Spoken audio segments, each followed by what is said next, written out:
Hello and welcome back to the Schooner Pod. I'm your host, Bobby Howard. With me today, as always, we've got Jameson Maxwell, Ty Lee, and guys, spring football is back. We have guys in pads. We're back, kind of. We're a month away as of this recording from the spring game, and because of that, we have just itty little bits of crumbs of football content we could talk about. And you know what? At this point, I'll take anything I can get. Honestly, it is mega crumbs, and just get ready for all of content creators, especially for OU football, just to be like, oh, who's looking good in spring? What do I expect the biggest thing to come out from the spring? We're not going to really hit you with that. That's just overdone. What, Bobby, how about a segment of putting all of the teams from college football into a bracket? Don't you like that, Bobby? Oh yeah. What if there was a Sweet 16 in college football? Who know? Bobby got a little angry on Twitter about that. I did. They were like, "Oh, well, what if there was 64 team playoff?" And no, man, like you do this every year. Stop it, please. We don't need it. Let's not. I'm not going to act like we pump out the most creative stuff from time to time. You know, next week. Next week's gonna be fun. I'm pumped for that. But overall, you know, just stop doing that. That's just boring. It's boring, and you're just making guesses. They had like Nebraska beating TCU, which I'm like, okay, well, why did I even read this? This is just dumb. But I don't know. Ty, how happy are you that we got just a little bit of, you know, itsy bitsy crumbs? It is exciting for OU football fans. Important thing to note: obviously there's a lot of independent OU football content creators out there, but if you have been in the Oklahoma area or exposed to Oklahoma media lately, you will notice that the official sort of push for PR and marketing and whatever you want to call it for next season has begun. So OU football starting their advertisements for the spring game to get people excited. We're a month away from that, I suppose. So they're trying to, hype up tickets for that. And you're starting to see those sort of promoted media as well to get people all excited about OU football. So I feel like we're at that weird part of the season where, like we just said, there isn't really a whole lot of actual news. And even for the coaching staff and the people involved with the program that are seeing the players at practice every day, I still think that there's probably not a whole lot of actual ability to predict the future unless, a guy has a season-ending injury, heavens forbid. But you really can't tell this early on, no matter how much access you have. So keep that in mind when you get your OU content. There's a lot of hype right now, and there's a lot of speculation. I know Ty's excited about Seth Luttrell, though. I'll tell you that much because he's a North Texas guy. Is that a part of your list of schools, Ty? No. Was that on? I don't know where you got. No, was his last name or whatever the 30-year-old guy. Oh yeah, no, yeah. So I picked them like a couple times. They were really solid for me. Honestly, I went on an island for them a couple times. Yeah, but no, I'm not. I don't like UNT at all. UNT they call it the TCU of the North. That's what they call it. It's the same. They just had to change the colors a little bit, and it's in the same city. So same location. Denton is just Fort Worth, anyways, and Fort Worth is also just Dallas. Fort They're Worth, both just suburbs of Dallas. That just the same. It's all the same. Yeah. It's all Dallas. It's just all Dallas. They're all just Dallas. So. Yeah, it's all San Antonio, also Dallas. It's all just Dallas. San Antonio is Houston. Oh, good point. My bad, Ty. Yeah. Austin and San Antonio are just Houston. Yeah, that's true. Yeah, I mean that's just geography facts. But no, I mean Seth Luttrell, I feel like we've mentioned him a couple times on the pod of when he got fired at North Texas. We're like, hey, this would be a pretty fun ad if we could. It was live on the pod whenever he got fired, and we were like, oh no, what are we seeing? We got nervous, like, oh man, is he coming to OU? Yeah, and here he is. He's an offensive analyst. Yet another former Sooner on staff. Love to see that. And even though he had a really rough couple years at North Texas, I will say ultimate bag fumbler, staying at UNT when he could have gone to Kansas State, wherever, and then just stuck around North Texas and got fired. But at the same time, he's still a very solid mind, and having him in the building is certainly going to help, I think. It's that SEC mindset of getting coaches that were once good or fired and just had a couple of bad stints, put them on in an analyst, put them in the press box, and make your team a lot, have a lot more brains looking at it rather than just the coaching staff. We talked about it a couple years ago. Alabama, how many offensive and defensive analysts do they have? And how many of those guys went on to move on from that role into a bigger role? Hell, Mike Stoops was doing it for them. Like, it's honestly ridiculous at this point. It's going to a big program, getting an analyst is kind of like taking a gap year in school almost. Just like, I didn't do good enough on my exams and I got fired. And now I've got to take a gap year before I go on to my next job. It's essentially what it is. And it's a pretty good gig because from what I understand about this analyst job, it's probably pretty low stress. You're still going to have to work hard. You're still going to be engulfed within the football program, but you don't have all of the weight on your shoulders of being an actual coach and taking a lot of like the brunt if something goes poorly. It's really just a 1 year at most kind of thing where you can just move on to better times after it. I mean, you literally can't talk to the kids, so you can't even coach them. You just kind of look at film and give insights. Yeah, and I guess it's what you like put in. I really think that there's some analysts probably around the country that don't do too much, and they're legitimately just there. Hell, Barry Switzer could be an analyst on this team for all I know, and he'd probably be a pretty good one, but he'd probably do about 30 minutes of work a week, and he'd be really good at his job. See, I just think analysts, they could put in hours upon hours putting in the film, doing a lot of the legwork behind the scenes that some of the people won't see, and he might be helping Jeff Levy, being like, "Hey, Jeff, while you were on the practice field, I was looking kind of behind the scenes at the film, this next opponent that we have next week, and I saw some things," and makes our offense coordinator look a lot smarter and take some of his ideas, and then he can move on and make himself look better and get himself his own little assistant. Yeah, I think being an analyst in the college football world, for people that aren't familiar, it's very similar, and this is it comes off a bit as a joke, and it is a bit a joke, but I think this is maybe the best rough equivalency that I can come up with. It's almost like when you have a bigger name politician who's maybe like a senator or something, or a congressman, they run for a bigger office. Maybe it's a governor that ran for something. They're running for some other office. Maybe it's president, maybe it's senator, maybe it's governor, whatever, and they don't get it, but then they're technically unemployed, but they're still just kind of campaigning, getting around their state or wherever they're trying to build up their resume or whatever you would call it in politics. That's really the analyst job in college football. Obviously, there's a lot of places where they do a ton of work. I mean, Bama, like we talked about, they obviously are noted for how many offensive analysts, defensive analysts they take on, but they work those guys and they bring in that expertise on purpose. It is very much almost a free resume builder for a college football coach. I mean, the Bama program is basically resume rehab for a failed college football coach. Maybe not fail, but maybe just down on their luck a little bit. I mean, it's almost like taking time out of your career to get like an MBA or something in the business world. It's a great position for the individual, and hopefully, they bring something to the team as well. Obviously not directly coaching players, but there's a whole lot that you can bring to college football without having direct access to the players. Alabama's just rehab. They're not a stepping stone. It's Nick Saban's school for people who can't coach good and other stuff. Which, and I will say this, Bill O'Brien being the one guy who failed it is really funny to me. I mean, come on. Did you not see that one coming from a mile I totally away? did. How could you not? He's been horrible. Like, he was so bad with the Texans. There was a part of me that was like, oh, well, maybe they respect him because he's an NFL guy, but no, he's just kind of garbage. No, it's all right. But I'm so surprised we've talked about 5 minutes about an analyst, but I'm not surprised at all. A couple other things from this press conference that kind of caught my eye, Bobby, is I feel like, first of all, I wanted to time Brent Venables' response to the first question of the press conference. A lot of rumors that he's too wordy, he loses the locker room, he talks for too long, talks in circles. And I said, you know what? It could be a nervous thing. We talked about it last time. This is like his first time as a head coach, and he's the head speaker. Sometimes whenever he gets nervous, maybe he just talks a lot.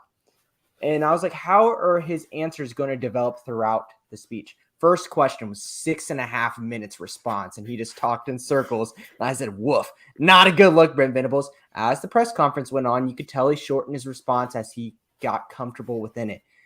I think it's still going to be a problem this year, but I just wanted to put that out there. 6.5 minutes on the first question about the facilities made me a little nervous. He's still doing that in the locker room. Yeah, I mean, I think that's fair. But to be fair, he hasn't really had a chance to talk in a couple months, so I think he was just really, really eager. Just had a lot to get out there, I guess. Do you think coaches are excited to talk to media? I think Brent Venables is. I think he's special in that sense. He seems like he strikes me as like a golden retriever in a way. You know, he's just very excitable, very, very intense, but like maybe not like Jack Russell Terrier, maybe, because he's excited, but he's not like super happy got a little and friendly bite all the to time. him. Yeah, he can get a little mad sometimes. You know, if he's a little hungry, or if you're holding like a piece of cheese or something, that's when he gets angry. There's some time. Personal experience. Didn't you just give Rosie some cheese? Did you get bit? No. But I have dropped things, and that's a different side of her. You'll drop I don't know, like they go goblin mode. They do. One time I dropped a rib, and we had to take her to the dog like the vet. It was horrible. I didn't realize it would break in half. I had it one end, she had it the other, and I'm like, let it go, and she just bit down and ran off. And I'm like, what are you doing? Anyway, enough about my dog. So Venables, about Brent Venables being talkative. Venables possibly incoherent in press conferences. Is it going to be a problem if, say, he falls down the stairs climbing onto a plane or can't ride a bike? This is hypothetically. Is the Texas media going to come after us if Brent Venables can't ride a bike because he apparently can't string a sentence together? I'm tired of this podcast being Will the new facilities have a teleprompter for Venables? He's just talking about hypotheticals. Definitely nothing to look into. But no, I will say there is a lot to be excited about though with the facilities. You know, 175 million, as we've mentioned, is nothing to scoff at. But also, yeah, it is a little talkative there, as per usual. I mean, he's got to be excited about. He had a stat lined up, you know, for out of all the top 10 football programs in the nation, we're the only one that has an indoor facility that's connected to your outdoor facility, which he said, like, sometimes there's valuable practice time throughout the year that would just completely get canceled because they couldn't do anything about it. They're practicing outside, weather stops something and they can't get it inside in time. And I guess they have to cancel it. With it being connected, they can just move right in and keep things seamless and continue on with practice. I mean, that's the way he talked about it, Ty. I know you're looking at me kind of like funky there, but he keeps things more seamless. That sounds to me. It sounds to me like we've paid $175 million to invent doors. Are indoor facilities accessible from the roofs outside? And walls and doors, Ty? This is big news in Oklahoma. It's a pretty long walk to the Everest, though. You know, like I guess I don't know. Ooh, and Oklahomans do not like walking far distances. No, we're either driving. If you tell me I'm walking, no, I ain't going. And if there's no parking lot there, oh no, we're done. No. Why would I eat at the spaghetti warehouse downtown? Hot place, great place to go to. Bad area, but great place to go to. What do you want me to do? Park on the street? No. Here's one to get some Sooner fans going. So he said, you know, obviously we don't want our players walking around a bunch. He said Oklahomans don't like walking around outside. How many players on this team are even from Oklahoma? You know, I've heard that OU doesn't recruit Oklahoma players. Give me in the lab here. Honestly, it's probably getting. I thought it was getting less and less, but you know, we kind of ended up near the end of our cycle there, getting a couple more Oklahoma guys recruiting. So, and then plus, like, people are coming back. Trace Ford coming back, you know, in the transfer portal. These guys kind of be like, okay, I've had my time and I've been elsewhere. Now it's time to come to OU. Yeah. No, we definitely have seen that sort of thing. I do want to kind of touch on, you know, we obviously talked about everything with the trail, but a couple other things. We haven't talked about James Skalski yet, right? The grad assistant, which, you know, again, just a GA, But this is the guy who, at Clemson from 2016 to 21 with that awesome like kind of cowboy collar set up. I don't know. I like that. What do we feel about more Clemson guys coming into the program? Honestly, we're just turning into slowly Clemson, and that's what we need to do. That's what we need to do. They won a national championship. I think we've talked about all of the crazy things that we would do and give up just to win one national championship. If there's a formula that just smells national championship, it's not national championship, but it can just smell like it. That's good enough. I'm willing to try it. Yeah, definitely. Ty? Yeah, it's a case-by-case basis. I mean, I had to look this guy up. You mentioned that he wears a cowboy collar. He's from Georgia. I don't even think they have cows there. If there's one thing I hate, it's when people just try to act like Western. You know, maybe they saw that like Montana show or whatever, where I don't know what it's about, but I know there's a show in Montana that people like. But yeah, you can't just put on a cowboy hat and be from Georgia.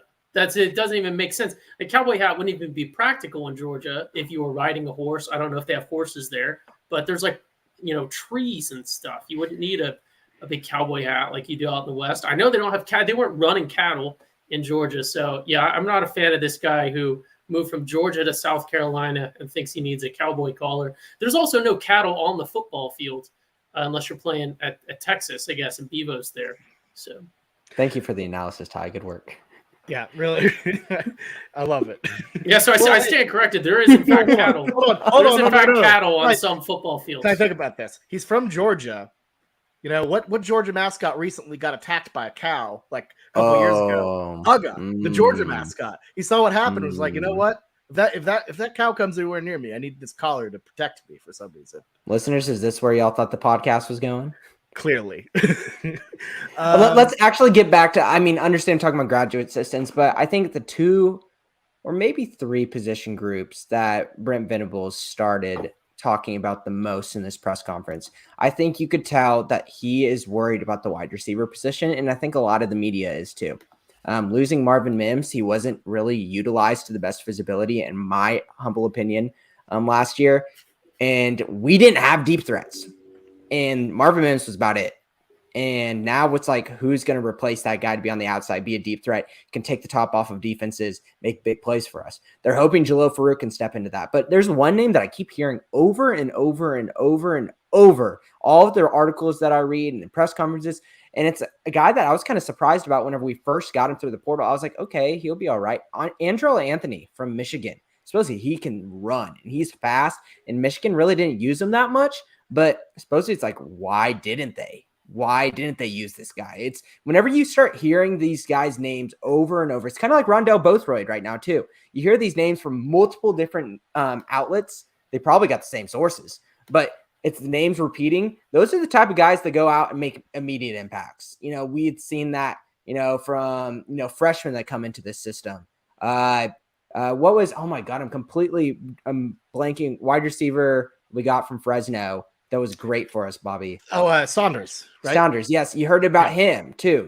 Sterling Shepard, whenever he came in, you heard amazing things out of him from camp as a freshman.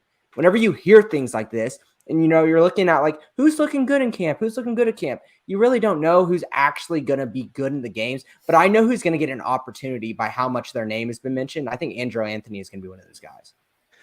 Yeah, and there's a very specific game that he really went off in the battle for Paul Bunyan's axe against Michigan State, where he just had some absolute great highlights. But really, those are the only ones you see, because it seems like he had a couple flashes, but wasn't this massive wide receiver. But I do know this. Because of a lot of the stuff I've done with Multiplicity, a lot of Michigan people, I see a lot of Michigan stuff. So when Anthony transferred to OU, there were a lot of people who wished him well and were like, man, this is hope you do good over there. You deserve better in Michigan, that sort of thing. So he's a guy that was pretty respected with the Wolverines, but just really never got the play time. Yeah. This is going to sound all right. So I know I've been a silly boy in the past couple segments. Well, but, no better time than in March. This is a bit of a serious take, but it is going to sound a bit silly. Here's what I like when I hear we're getting a receiver from Michigan, right? And bear with me, this is going to sound silly. If you can be a D1 Power 5 level starting receiver in the cold, when your hands are cool, you guys ever tried to tie your shoes when your hands are cold, then you can catch in Oklahoma. I'll tell you that right now. If he's been able to perform with low dexterity, he's going to be able to catch down here. Hopefully, if we have a quarterback that can get him the ball, yet to be seen. But oh my God, who's it going to be? Who's it going to be, Ty? No. Now, no better time than now to talk about the quarterback argument. I'll say this. Look, Gabriel's issue wasn't throwing too low. He just would soar it over everybody. Yes, and a guy with speed he's going to struggle with. Not something that I'm too worried about, but we'll see. Maybe he's just getting a little bit more comfortable in this system now, and maybe he'll have better accuracy. Just putting out some positive energy into the world right now before Ty comes in with his DG hater attitude. Yeah. Yeah. Sorry that I have evidence-based takes. Evidence-based. Well, who's going to be? That's the thing, though. Like, who? You can't put out Davis Bevel. Jackson Arnold's not ready yet. They just run the Wildcat. With who? Just with Sandra. Oh, we lost Willis. You put back Farouk. But honestly, I mean, that'll be one thing. Obviously, that would actually be really fun. Let's take our one tight end we have and just run him into a pile of men, and just hope he doesn't get hurt. Oh my! Thank God that he wanted to come back. Honestly, like Jason Llewellyn dealing with like a growth plate issue in his foot. There's a couple things that could be, and I don't like the sound of any of it. Just not a good thing. Thank God it's March. Thank God we got some time for him to wait and recover. Some of the guys like on our team that got mentioned by Brent Venables at the press conference with their injuries. I mean, a couple of things may be a little scary, came down and we figured out Jacob Sexton is dealing with some kind of ACL issue. If you have any kind of ACL issue, it's bad. It's a partially torn ACL is just as bad as an ACL. NBA people, Kawhi Leonard last season was out the whole season with a partially torn ACL. Any kind of thing that there's wrong with your ACL, even if it's sprained, it is a bad deal. So luckily he's got some time because he was the type of guy that was talking about taking over the left tackle position before Walter Rouse came in. So, other guys that we're talking about, Gentry Williams, still haven't heard anything about his cardiac clearance. I think no news is good news, to be completely honest with you. I can't assume, but anytime a young kid passes out on a field, they're going to do a full workup, make sure he doesn't have anything like, Keontae Johnson for K-State had for Florida whenever he passed out on the field. That's kind of like the thing that are on the court. That's the thing that they're kind of worried about. But there's a laundry list of things that kind of came out that I didn't really have clarity on with the injuries that made me realize, we got kind of some serious injuries that are recovering right now. Yeah, no, and I feel like anytime it's released like that, that's how you know it's bad. Football programs, especially OUs, over the year notoriously are pretty quiet about that stuff. So any information about an injury, even this far out from actual competition, makes you nervous a little bit for sure. Mm-hmm. They already know what it is. His status for his cardiac status, Gentry Williams. It's a thing where you'd go in, he probably has already had an EKG where it tests like the electrical signals in his heart. And you can kind of get some telltale signs that maybe your heart might be enlarged through that, but it's not too reliable. But essentially they'll ultrasound his heart, go check to see if any kind of his heart has any dysfunction, or check how well it's pumping. But the biggest thing is they're making sure that there's no specific parts of his heart that are too big. And that's what, if your heart is too big, that can make you retire from football, depending on who you talk in the medical field. So I'm telling you, no news is good news with him, unless we hear something of that. But it's been they know. So if you see him on the football field, he's good. So we need Ty up there. Get up to the, what is it? The journalism college again. Yes, or get up to the parking lot. Well, didn't you say you have a better spot? Go check out. No, so the parking lot is very conspicuous. If you are, not that we would ever condone this, if you are trying to spy on OU practice, so obviously one of the best advantages in sort of permanent place you can post up is those residential colleges there, but that's like a high barrier to entry. Like you kind of have to like know what you're doing to get in there, and then obviously there'd be a lot of people that would notice, out of the pattern because you don't live there. The parking garages, sometimes they'll have people posted up. Otherwise, it's very conspicuous. Like they can sort of plainly see you. So there's a couple individual rooms within the journalism college, and then within the architecture school, a couple that you can actually reserve, sort of close the door and then just peek out the windows. But yeah, if you're ever planning on spying for practice, yeah. He changed his number. He was 24, I think, last year, if I recall, and I think he's 9 now. Also, we're DJ Graham moved over to offense. Mm-hmm.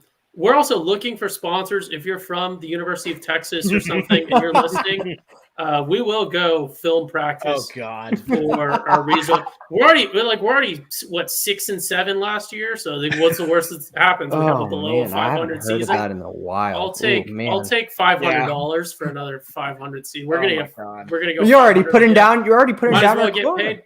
Might as well get paid. You got to disguise the cost, Ty. Now they know. Now they're going to go down a little bit lower. That's a starting point. Everyone I knows think 500 is a very reasonable. We're talking about an hourly rate here before expenses. That's a reasonable. Okay. Well, there you go. A reasonable cost.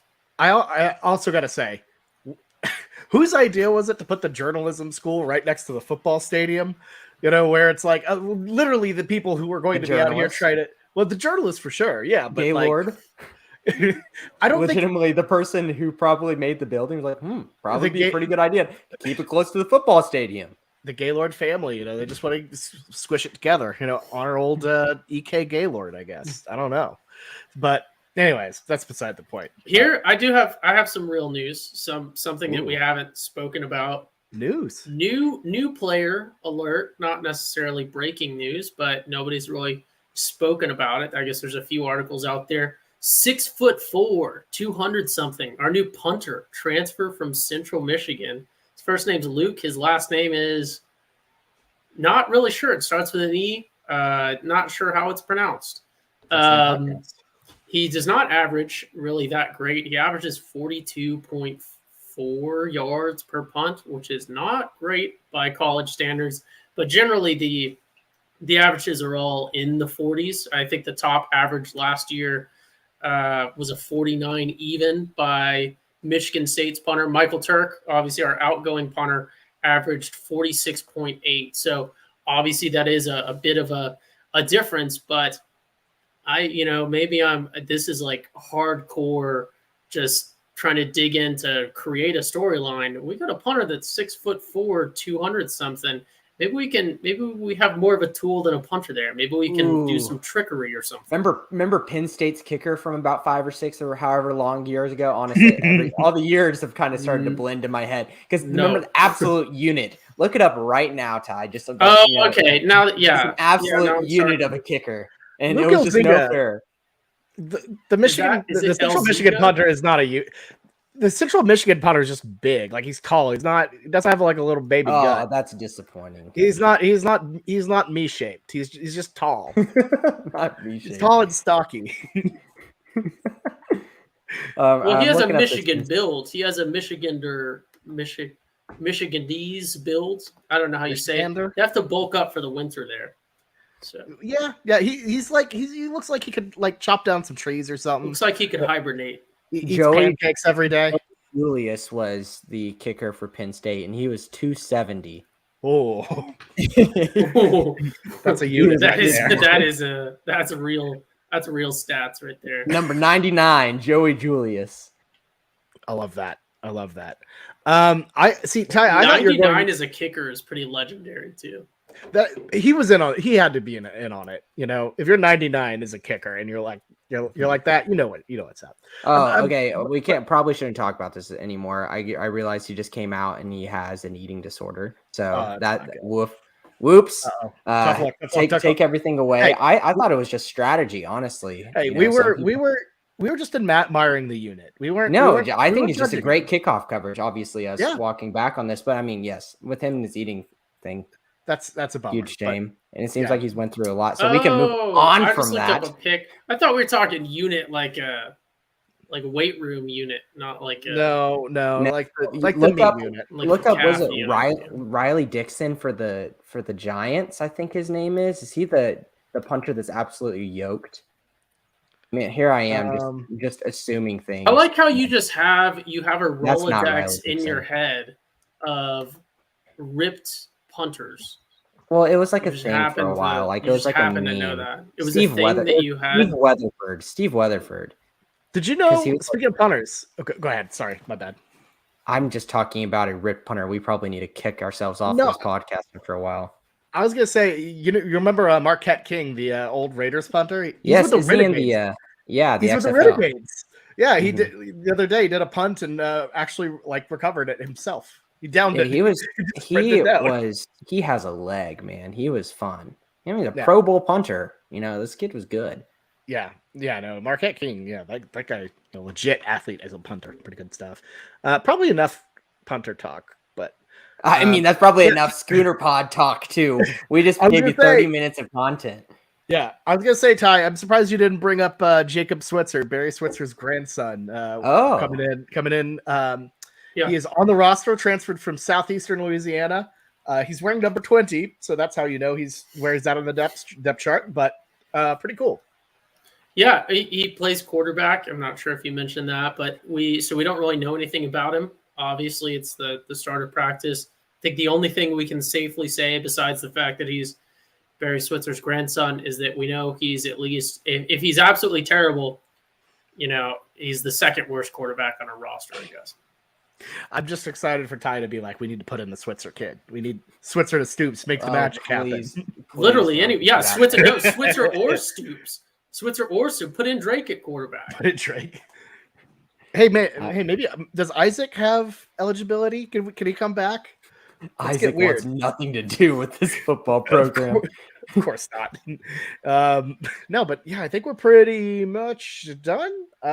We squeezed 30 minutes out of 2 days of spring practice. I guess Jeff. We got, which is very impressive because we didn't even talk about spring practice. What are we going to talk about? So here's the thing. I'm going to say my one thing, and Bobby will send us off. I'm tired of it's like, from spring practice, this guy looked good. This guy looked good. This guy looked good. They're never going to tell us whenever the guys look bad. So what am I getting from it? It's just rose tinted, glasses. And I'm like, okay, I can say these people look good, but maybe they're just saying their name just to hype them up a little bit. Whenever you hear the name over and over and over and over, like I said earlier in the podcast, okay, maybe there's something there. But if you just hear from one practice, this guy flashed, it's just like, okay. Like, Bryson Washington flashed in like 30,000 practices and he never played for us.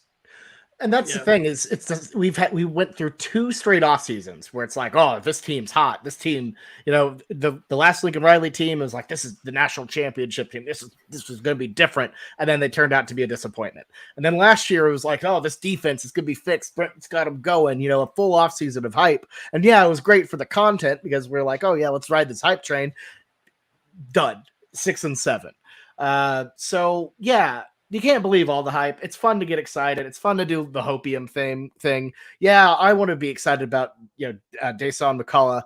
That would be awesome if he worked out, and I think he will be a very good player. But at the same time, I'm not going to be trying to pump myself up. Where if we don't go out and murder everybody in our path, that it would be like, oh, I don't want to. I'm not going to act like felt lied to because we don't know. We don't know. And I feel like a lot of people try to pretend that they know, and they actually don't. Oh, sorry. I zoned out there, and you guys were talking about building up expectations and then being disappointed. I thought you guys were talking about the Thunder. So I kind of zoned out. My bad. Oh, man. Someone needs to log back into the Thunder, man. It's a completely different ball game. See, there you go. There you go. The roller coaster always goes up before it goes down. Time's just ahead of the curve. He knows we're just going to be sad at missing the play-in or something, and then be like, "Oh, there's no shot we missed the play-in." But this is not a Thunder podcast. Yeah, but not a Thunder pod. I do hope that everyone that has listened, I hope you all have enjoyed. Like we said, a bit of inside baseball. We did try to be a little different. We normally maybe inadvertently do that, but we know that everywhere you look for OU content, you're getting the same recycled. They said so-and-so was good at practice today. We don't even know what practice entailed. They could have been just doing the ladder drills where you're like 2 feet inside, 1 feet inside, 2 feet inside, 1 feet. Maybe one dude is great at the ladder drills. And then they're like, yeah, he was killing it at practice today. And then everyone's like, why don't we ever see him in games? I don't know, because there's no ladder drills in the game. So I was a killer at the ladder drill. That was like the thing I did best. And the ladder drill and the 3-cone, awesome. I was great at both of those. Big combine guy, Bob. Combine. Schooner Pod presents the Combine coming your way soon. The Schooner Pod Combine. Oh wait, no, that should be a punishment for yes. For, I think that is year. a great next punishment. We will keep that in. I don't know. I feel like that one. I don't know. I feel like that one maybe would be I feel like we should just find a way to force Blake into doing it. Yeah, because that would be hilarious. Yeah, because it's like I would be bad at the combine, Blake would be bad at the combine, you two would be fine. I'm telling you, if you don't want to see my honestly, press, I've never seen the combine. I don't honestly know what it entails, but I can do the ladder. I know. Yeah, like there's no ladders. What we do is it would be we do a 40-yard dash. We do the wide receiver drills where you get like thrown footballs to you as you're running through the gauntlet. Yeah. And then 3-cone drills. You do a standing long jump. We do a vertical, and then we do the bench press, which we could not bench press 225. I can tell you straight up, this guy with chicken arms and chicken legs is not going to be doing any sort of bench press at 225. We're gonna have to modify that. Oh no, yeah, it'd be bad. But Bobby, give him a hint of what we're doing next week. We've got an interesting idea to take some weight off of our shoulders to give us some ideas. Yeah, right. So Jameson came up with this idea. It's pretty genius. And look, the entire world at this point is just using ChatGPT to like take off all of, creativity and, anything that matters. So like, why not apply it to our podcast? So here's what we're going to do. We're going to do another trivia episode, and it's going to be the questions are going to be devised by Jameson and Ty, and it's going to be me versus ChatGPT in an OU trivia contest. Man versus the machine. We don't need no stinking AI to tell us OU facts.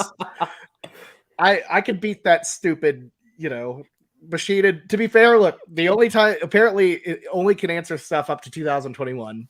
So perfect for me. Already off to a great start, even though I'm not a supercomputer. I, have heart, and I watched ball games with my daddy. Like I don't. This AI ain't never seen no ball game at Owen Field. Bobby, I'll tell you what. Just judging by your hat, you should be an expert in machines that only work up until 2021. Okay, I was wondering when you were going to take the dig at. That's a very very niche reference at Mercedes. Europeans love it. Our European fan base. Hey, I've seen the demographics. There are a couple that pop up in Europe, but sometimes they're probably confused or bots, but bots, but it's fine. Not purposeful bots. We don't bot. We clearly don't use bots. If you like, we're using ChatGPT to make a podcast essentially for us next week. We're using GPT to beat ChatGPT. We're trying to defeat the bots. We're trying to destroy AI here. It's like I don't know, iRobot or the Terminator. Yeah, that's what it is. So I'm just like whoever the protagonist of the Terminator is, that's me. Bobby is Arnold. No, I think he was the bad guy in one, but is the good guy in some of them. He is also a robot. So I'm not the robot. I am a man who's trying to destroy the robot. I'm a man. I am a man. How many times has this robot cried about Sooner football? 0. I've got heart. Oh, well, that's the end of this show. I just thought of a question. I got to write it down. Ooh, I'm excited. I can't wait to destroy the robot in this. But all right, guys. Thanks for hopping on the pod. Last chance for any final thoughts, guys? No? All right. Well, that has been our opening spring practice podcast, chock full of insider details and other stuff, clearly. But next week, like I said, trivia versus the robot. So hopefully that goes well. And yeah, would like to thank our sponsors at TPPN, the Pigskin Podcast Network, and DraftKings Sportsbook. Excellent sports book used in Colorado. A solid bit. Make sure to sign up with promo code TPPN. Look, state of Oklahoma, the House just passed a gambling bill. Could pass. Could use a DraftKings Sportsbook in Oklahoma soon. So maybe the thing we're advertising for might actually be applicable to like most of you. So that'd be a plus. But anyways, did you win anything by chance when you were? Oh yeah, you did. Oh yeah, I won things. Is it on your taxes? Okay. Got him. Well, why would I mention? Because you have to. Now? What do you mean? I mean, in the fiscal year 2022, yeah, of course I did my taxes. Of course I did my taxes. I did, but our sweet DraftKings Sportsbook monies. Those are on my taxes. So yeah, I did my taxes. For Jameson, Ty, and myself, this has been the Schooner Pod. Thank you so much for listening. We'll see you next time. Boomer Sooner, everybody. Have a good week.